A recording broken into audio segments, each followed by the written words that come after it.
Well, it leads to this. A Dallas radio host. This story says suspended, but I think he's fired now. He's fired, right, Danny? You're fired. Dallas sports radio producer and part-time on-air host Mike Bassick, I think, learned the hard way. Dashing off something tasteless and racist on Twitter can have consequences. So here's a guy who does a radio show. He says something on his Twitter. It wasn't on the air. No. And the company and the radio station fired him. I mean, he's kind of stupid, like you were bringing up before the show, stupid. Jimmy. This guy's dumb. But you know, makes us all think twice now what we're tweeting. Bassick, also known as the former Major League pitcher who gave up Barry Bonds' record-breaking, I didn't know this, 756 home run in 2007, tweeted this remark, among others, after the Spurs win against the Mavericks Sunday night. Congrats to all the dirty Mexicans in San Antonio. Wow. Perhaps that was a little much for him. Yeah, if you're a sports radio guy, you're not a comic. So what are you doing? Dirty. How out of touch are you that you don't think you're going to get in shit for that? That's something will happen to you. And then his apology was groveling and annoying. Was it? Oh, like he was trying to keep his job really bad? Groveling. Monday, after a flood of criticism online and in the press, sports talk station KTCX, I think it's an ESPN station, suspended Bassick from his job. Mike Bassick's comments were unacceptable and offensive and are inconsistent with the core values of KTCK and Cumulus Broadcasting. Dan Bennett, market manager, said in a statement posted on the station's website, "We have made the decision to suspend Mr. Bassick with the hope that he will take this time to consider the insensitive and hurtful nature of his comments." How about you take this time to fucking let me consider it, not fire me? Right. Well, suspensions are always, all right, suspend the fucking guy. How many times do we have to tell you guys this? Yeah. You suspend the fucking guy just so you could, like, use him to see who else you're going to fire. Because you're going to fire that guy. But you want him under the umbrella still, like, all right, man, look, we're going to work through this together. Suspension is pre-firing. So did someone tell you to write that? You're pre-fired, sir. Did you write that with somebody else? Yeah. Is there somebody else we should be talking to here? Who laughed in the background? Right. I think we heard a chuckle. Right. Who was that? Right. That wasn't me. That was her. Was it Danny? Yeah. You're like a ventriloquist with your asshole, Danny. I thought that You're able to throw your farts. I was kind of aiming it off James. the chair a little bit. Yeah, that was a good. good throw of the fart. You have surround sound ass. Oh, they're terrible, too. He did a 90-degree right turn. How did you think that was me? I don't know. It looked like he was on a fucking...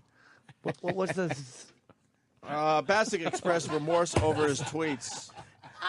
After refusing a request for an interview, he added in an email, "I'm very sorry. Sorry. I know whatever I say will not make up for what I have done."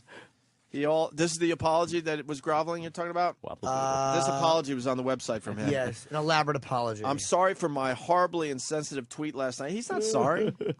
Was he drunk He's just tweeting? trying to save his job. You think he was drunk tweeting? I think he was just trying to be funny again. I mean, we call Mars... You know that? What? Let me tell you. One instance, it could just be drunk tweeting. Yep. I've drunk texted. I haven't drunk tweeted yet. Haven't drunk tweeted. Drunk texted. Nothing too bad, but.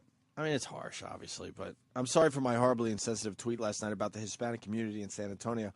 I've embarrassed myself, my family, and my friends. Oh, and the ticket, he wrote. How are your friends embarrassed? Yeah, they're not. Your friends are like... Your friends are just like you. Like, yeah, they are dirty.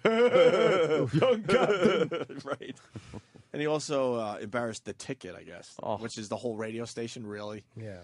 I'm deeply sorry and understand why so many people are upset. I'm dealing with my actions by asking for forgiveness from my wife, kids, parents, the ticket. Oh, no, you're not. And Cumulus family, friends, and everybody who was and should have been offended by my tweet last night. Wow, that is a rambling fucking Cumulus apology. family. Oh, fuck you. Cumulus family who's kicking your ass out the door. Exactly. You know how dirty those people are? My God. Well, so what do you think, man? Should you be fired for tweeting something? Wasn't on his show. It doesn't matter. There's some kind of weird character fucking thing that you have to uphold on certain jobs. You can't have like the CEO of a company tweeting about how people are assholes. You got to watch what you do. It's like talking. It's public. You're making a public statement in writing. So it's like going out and, dropping the N-bomb in a restaurant where people can hear you, or doing it on Twitter. It's a public forum. So you're going to get a lot of people hearing it or seeing it, and you got to take the consequences. Because it sucks. I mean, it would be nice if we lived in a place where you could just write whatever the fuck you want and not be held responsible as far as your job goes and things like that. Certainly, you should be held responsible as to your comments. Like, he should then have maybe a bunch of Mexican people riding his ass about, hey, fuck you. Look, I'm clean.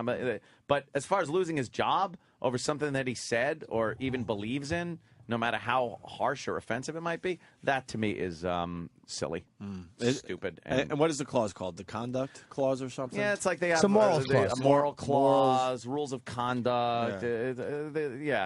Morality clauses. Go fuck yourself. It's a weird line because I'm never for somebody getting fired. No. Ever. But this is one, it's like, what are you doing as a sports radio guy? You know the climate unless you're the dumbest motherfucker alive. Yes. Everyone gets fired for this shit. It wasn't like you were misconstrued or overheard.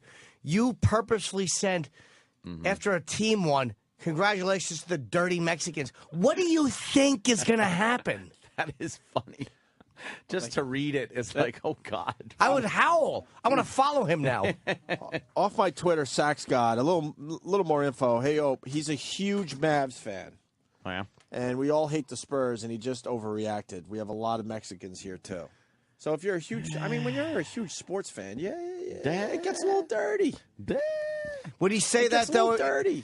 Why didn't he say congratulations to all the jigaboos? Aren't they the ones playing anyway? Oh, my goodness. But I'm serious. If it's a basketball game, right? Why wouldn't he say congratulations to the jigaboos? Because he knew that would get him fired. Like, he understands that would get him dumped. Yeah. But the Mexicans, he's like, well, he just didn't read it right. One is a racial slur. The other one is just I don't want to correct you. Dirty and Mexican isn't, like, bad until you put them together. Can I correct Jimmy? Yes. There's not as many jigaboos in the NBA. White is making a comeback in the NBA. Not on the Celtics. Huh? Not on the Celtics, apparently. Well, there's a lot of Eastern European countries bringing fucking some players into the league. White ghetto kids. Yeah? Oh, yeah. Look it up.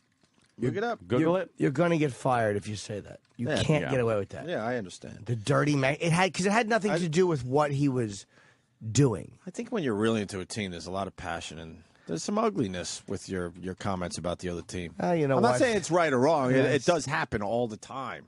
Those guys threw the ball through the fucking netted circle more than the guys who live in my city threw the ball through the netted circle. That is the bunch of assholes. That is what sport is. Nonsense. Just shit. You took a wooden thing and hit the ball further than another guy did. It's absolute idiocy. But, it's... And this is what gets me, is the way the fans complain and then tolerate the bullshit from the teams. Like those seats at Giant Stadium, they just had to yank 59 of them. 59? Because they were behind columns. Those motherfuckers actually put seats behind columns. And they're charging $4,000 ownership license fees, and you dummies are paying it. Don't make us pull up the picture of the seat. Where is it again? We've done this bit a few times. There's one seat that's directly behind a pole. Where is that fucking seat? It is hilarious. Look at this. Who sits there? Did you see the cover of the Post this weekend? Yeah. No. With the Giant Stadium? Oh, they showed some of the seats? They had to pull a bunch of seats out because they were just, you could not see. Yeah, but that's just your, I don't know, you're putting the stadium together. It's easier to just put all the seats in and the columns and then I think they should know that beforehand. Oh, you think they were going to really try to get away with those seats? Yeah, absolutely. I thought it was more of a design construction thing. They realized, they would get to those seats eventually and take them out. They know every inch of course they do. So they were trying to get away with that? That's classic. Sure, fuck the fans a little more and charge a $4,000 right. What is that fucking right to own thing? They're just like anything else. They're just trying to make more money off the same product. And you know what? You dummies are going to the games. It's scary because it's going to take over sports, that licensing fee. It's going to be everywhere eventually. They wouldn't do it. It's ridiculous. If people didn't go. They wouldn't do it if people didn't go. If people go, fuck you, and didn't go, Right. Someone will always be there to fill an empty seat. good. That's no the matter problem. what, They no know they matter can get what away with kind of it. like, look at that seat. Is that a Meadowlands seat? So Look at that seat. It is directly behind an I-beam. Yeah. And some fucking moron thought that was acceptable. Wow. So they had to take that. But you can't just take that one seat out. There's a bunch of seats that would be affected by that column. You know what I mean? Yeah, like look at the next seat over. If you're looking that way left. on the field, yeah. That would you be got to to the clear left. out a fuckload of seats. You went that way. That would be to the left. Well, yeah, that way. Well, then you'd have to peek around it that way. Have fun, Giant fans. Pay your licensing fee like good boys and girls. Excuse me, it's not. It's the Jets fucking stadium. Exactly, those not the dumbbells Giants. too. Keep paying your Although every it's fan both, should have said, but "Go I fuck don't yourself," acknowledge and the not Giants paid it. because I'm a Jets fan, and that's why I said that. Yeah. What? If they had 1,000 seats sold and fucking 70,000 empty ones, and go, "Oh, everyone's telling us to go fuck our mothers with this licensing fee," they would drop it. But you know what? Dumbbell after dumbbell drops their pants and opens their asshole and says, "I bleed jet green." Makes Stick it in. sexy. So stupid. Yeah. I haven't been to a game in fucking years. I think we got to get Mad Dog on the phone, but I think the NBA's in trouble. They're like going broke or something. Why? That's what I like to know. It seems like they're fucking pulling in No one cares. the dough. Because they're No, franchising man. the cities that aren't going to support the teams, like the fucking the Susquehanna fucking Sox, or the fucking whatever, the Brunswick hats. I hear the NBA has. I hear the NBA has some serious problems, though, man. Some serious problems. Some Really? teams are in some deep shit. I didn't know that. And the league in general is not that healthy. And you're looking at really. I mean, they're selling out these games. And, Did not know. And we're paying a bloody fortune to go to a sporting event. All right, well, that sucked. To hear the Opie and Anthony Show 5 days a week live on satellite radio, online on your phone or tablet, or even on demand, go to SiriusXM.com. Also, interact with the Opie and Anthony Show on Twitter, @Opie Radio, @Anthony Cumia, and @Jim Norton.